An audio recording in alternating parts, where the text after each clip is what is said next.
આપણે પ્રકરણ 9 ઉદાહરણ 2 તો એમાં જમીન ઉપર એક લાઇટનો થાંભલો છે બરાબર.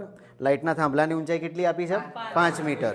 હવે થાંભલામાં ઉપરથી 1.3 મીટર નીચે અહીંયા કોઈ ફોલ્ટ થયો છે અને ફોલ્ટનું સમારકામ કરવા જમીન ઉપરથી એક આવી રીતે આમ સીડી મૂકી બરાબર.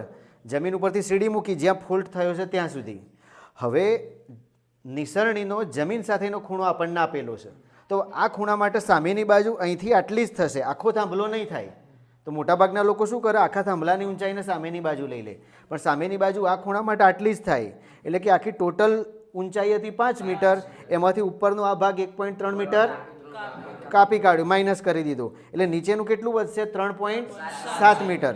તો આ ખૂણા માટે સામેની બાજુ થઈ 3.7 મીટર અને એ ખૂણા માટે આ શું થયું, કર્ણ. તો સામેની બાજુ ઉપરથી કર્ણ શોધવું હોય તો શેનો ઉપયોગ કરીશું, સાઇન થીટાનો ઉપયોગ કરીશું. એની સામેની બાજુ ભાગ્યા કર્ણ, સામેની બાજુ 3.7, તો એનાથી મળશે આપણને કર્ણ. ક્લિયર?